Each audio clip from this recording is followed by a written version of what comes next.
앵커 초대석 제약 바이오주 살까 팔까 2부입니다. 오늘 토마토 투자자문의 김경원 운용력과 함께하겠습니다. 안녕하세요. 네, 안녕하십니까. 네, 운용력님. 네.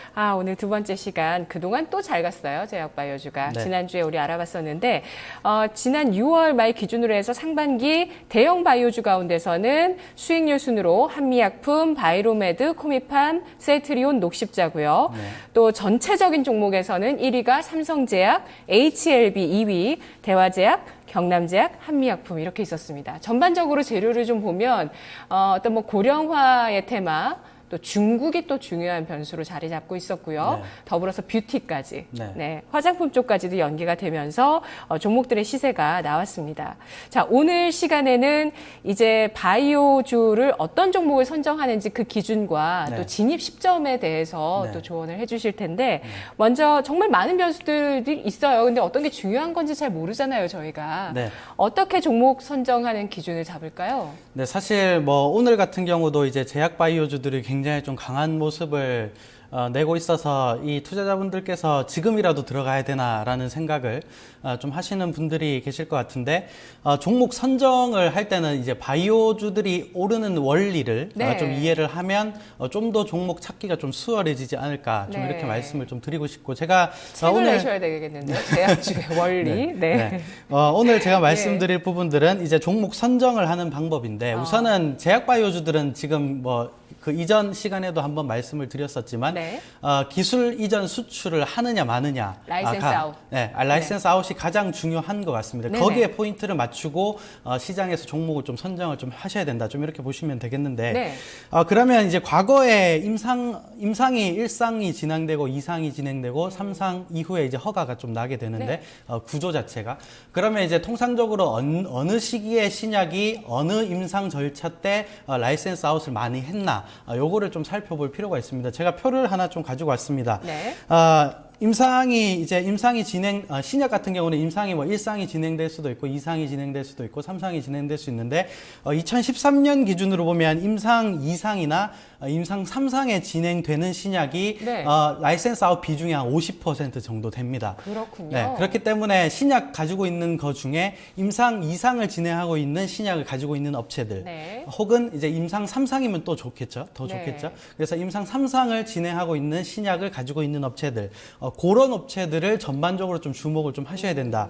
좀 이렇게 말씀을 드리고 싶고 그 기술 수출을 할 때 네. 수출하는 대상이 주로 대형 제약사잖아요. 글로벌 그렇죠. 제약사인데 그렇죠. 그들이 우리 기업들에게 기술 수출을 받겠다 한다는 거는 네. 그만큼 그 임상에 들어가 있는 의약품의 제품력이 좋다는 건가요? 그렇죠. 아무래도 임상 결과가 굉장한 효능을 기록했다거나 네. 그렇게 되면 우리나라 제약사들은 상대적으로 글로벌 대비해서는 굉장히 작습니다. 규모가 작기 그렇죠. 때문에 신약에 대한 개발력은 있지만 어떻게 보면 유통망은 굉장히 좀 부족한 게 현실입니다. 그렇기 네. 때문에 뭐 한미약품이라던가 이런 회사들, 메디톡스라던가 이런 회사들이 뭐 메디톡스 같은 경우는 글로벌 보톡스 1위 회사인 이제 엘러간 그렇죠. 이라는 회사의 그 기술 이전 수출을 했듯이 그러니까 개발은 메디톡스가 했지만 유통 자체는 이제 엘러간이 하는 이런 구조를 그러면 또 형성하고 비슷한 있습니다. 예로 셀트리온 같은 경우도 그 미국의 무슨 사였죠?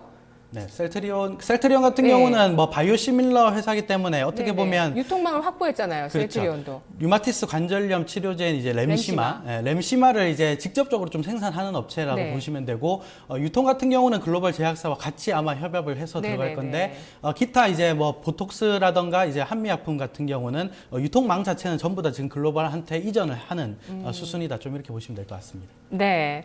따라서 기술 수출이 가장 중요한 모멘텀이고 네. 더불어서 임상 2상과 3상을 진행하고 있는 그 신약을 갖고 있는 업체가 그렇죠. 중요하다는 말씀이신가요? 네.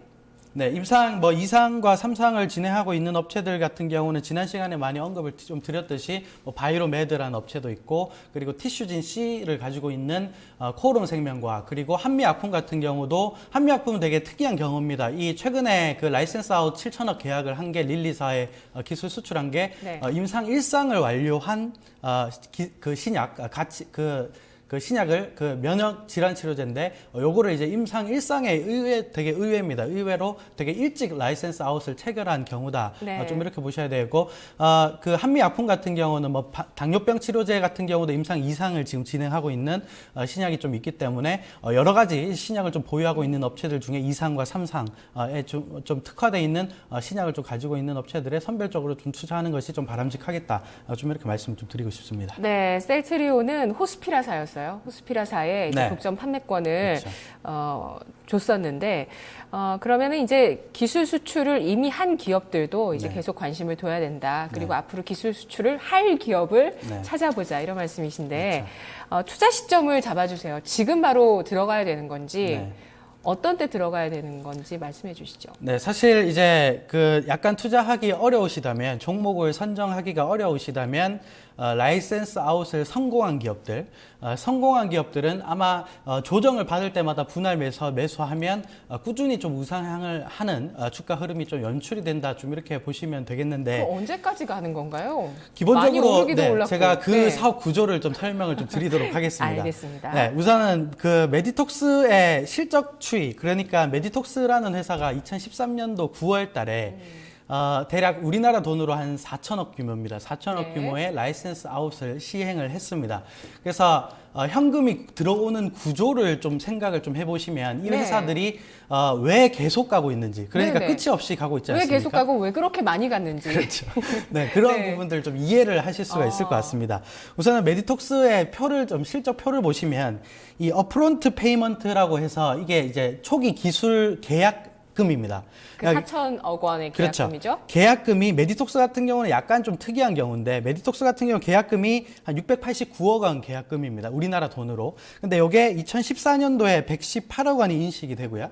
2015년도에 118억 원이 인식이 됩니다. 그러니까 689억 원이라는 돈을 계약금을 연도마다 118억 원씩 계약을 나눠서 분할 인식한다는 네. 구조를 좀 보이면 되는데, 그러면 2017년까지 어프론트 계약이 118억까지 계속 인식이 되고요. 그 밑으로 조금만 내려가 보시면 이 마일스톤 페이먼트라고 있습니다. 마일스톤 페이먼트 같은 경우는 임상이 진행될 때마다 그 기술에 대한 어떻게 보면 이제 기술료를 나눠서 인식을 하게 됩니다. 그래서 메디톡스 같은 경우는 4천억대 계약을 했지만 4천억이 2013년도 계약할 네. 당시에 한꺼번에 들어오는 게 아니지 않습니까? 네네. 그렇기 때문에 그게 나눠서 인식이 되기 때문에 그게 2015년 연간 컨센서스에 영향을 미치고 네. 16년, 17년, 18년까지 계속 영향을 미친다. 이렇게 보셔야 되겠고, 그러면 위에 있는 빨간 박스 그 두 줄이 다 엘러건사가 주는 건가요? 그렇죠. 그렇군요. 네, 그리고 또 중요한 것이 있는데, 자, 기술료를 수출하는 회사들의 수익 구조 자체가 기술만 수출했다고 끝이 아닙니다. 이게 굉장히 좀 중요한 포인트인데, 그 메디톡스라는 회사가 그 임상 3상을 지금 진행하고 있는 보톨리늄 그 톡신을 그거를 이제 인상 라이센스 아웃을 했지 않습니까? 그러면 또 그거를 또 미래에는 또 팔아야 될 거 아닙니까? 그러면 그건 또 엘러간이 또 팔아줍니다. 그러니까 글로벌 유통망을 가지고 있는 글로벌 제약사들이 그 보톡신을 이제 팔아주는데 그거 파는 거 대비 또 로열티를 받습니다. 그렇기 때문에 이게 매출 인식이 아마 2018년 이후부터는 로열티 매출까지 받아오게 된다는 겁니다. 그래서 네네. 그게 계속 인식이 되기 때문에 어떻게 보면 보톡스가 팔릴 때까지는 로열티를 계속 받게 되는 구조다. 좀 이렇게 보시면 될 것 같습니다. 네. 투자 시점에서 또 더 그러면은 계속 이렇게 그러니까 한 번 수주가 나오면 기술 수출 네. 한다라는 수주가 나오면 그게 지속적으로 뭐 한 3, 4년, 5년 이상 계속 그렇죠. 실적에 큰 영향을 준다는 말씀이신데요. 그렇죠. 그러면 뭐 그런 기술 수출 이전을 한 기업에 분할 매수를 하자. 네. 예. 네, 이런 그게- 거 말고 또 투자 시점 포인트는 뭐가 있을까요? 네, 투자 시점 포인트를 제가 메디톡스가 어떻게 보면 임상 라이센스 아웃을 하고 나서 한 2년 정도 지난 업체이기 때문에 이 회사의 히스토리컬 차트를 좀 보면 어느 정도 흐름 자체가 어떻게 나올지가 좀 감이 네. 좀 오실 것 같은데 제가 표를 하나 좀 준비를 했습니다. 표를 좀 보시면 메디톡스의 어떻게 보면 이제 주봉 거의 연간으로 좀 볼 수 있는 차트인데 자 라이센스 아웃을 이 메디톡스라는 업체가 4천억 정도의 라이센스 아웃을 체결한 시점이 2013년도 9월 달입니다. 네. 어떻게 보면 지금 2015년도 이제 6월 달, 7월 달이 이제 들어가지 않았습니까? 그렇게 됐기 때문에 거의 약 한 2년 정도의 시간이 흘렀는데, 자, 라이센스 아웃을 체결하고 나서 급등을 하게 됩니다. 지금의 한미 약품의 차트와 약간 좀 유사한 흐름이 좀 나오고, 그 이후에 한 1년 정도 2014년도에는 전반적으로 많이 조정을 받았습니다. 조정을 받고 다시 한번 신고가를 최근에 굉장히 좀 많이 급등을 하면서 네네. 계속 신고가를 내고 있는데, 기본적으로 라이센스 아웃을 한 업체가 2013년도에 엄청난 급등을 한 이후에 어느 정도의 기간 조정을 거치고 나서 다시 한번 그 시세를 다시 한번 낸다는 거죠. 그게 구조가 왜 그러냐면 계약금 자체가 계속 2014년도에도 들어오고 네네. 2015년도에도 들어오고 네. 2016년도에도 들어오기 때문에 어떻게 보면 이 플렉츄에이션을 만들면서 계속 우상향을 하다가 쉬다가 다시 네. 우상향을 하다가 다시 쉬다가 이런 패턴이 나온다는 거죠. 그렇게 보면 지금 올라가고 있는 한미약품을 단기 투자자 관점에서는 단기 투자자이신 분들은 지금 바로 매매가 가능하시고, 그리고 좀 장기 투자하시는 분들은 한미약품을 조정받을 때마다 계속 분할해서 좀 롱텀의 그렇군요. 관점에서 매수한다면 메디톡스와 같은 효과의 차트가 좀 나오지 않을까, 좀 이렇게 네. 판단을 좀 하고 있기 때문에 그런 부분들의 시점을 좀 포착해서 들어가는 것이 좀 유효하겠다, 좀 이렇게 말씀을 좀 드리고 싶습니다. 네, 메디톡스 올해 들어서 85% 올라서 다른 제약사에 비해서 덜 오른 것처럼 보이지만 네. 이 종목 하나만 가지고 짱짱하게 수익 보시는 분들 분명히 계시고요. 그렇죠. 그리고 2013년도에 이 메디톡스는 라이센스 아웃을 했는데 재밌는 것은 2012년도에 주가가 이 최근 4년 중에 가장 많이 올랐거든요. 그렇죠. 그 전해에 보면 250% 정도 주가가 급등했네요.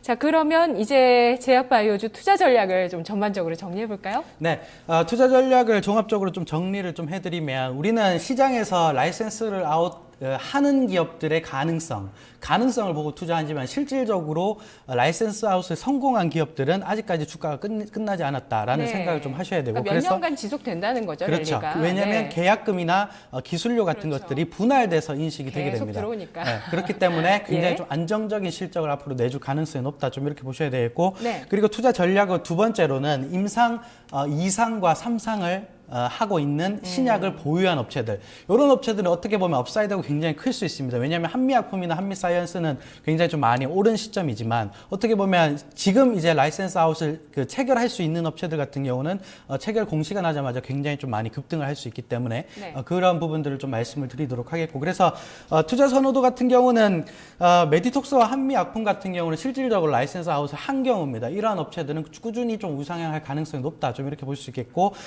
그 다음에 이제 임상 3상의 신약을 좀 가지고 있는 티슈진 C, 관절염 치료제를 좀 가지고 있는 코롬 생명과학은 가장 아무래도 지금 라이센스 아웃 하지 않은 종목 중에서는 가장 할 가능성이 높은 네. 회사라고 좀 판단을 하고 있기 때문에, 이러한 세 업체들은 좀 투자가 가능하다, 좀 이렇게 말씀을 좀 드리도록 하겠습니다. 네, 투자 선호도 순위를 꼽아주셨어요. 네. 네, 새 순위 3위까지 나왔지만 4개 종목으로 네. 설명을 해 주셨고요.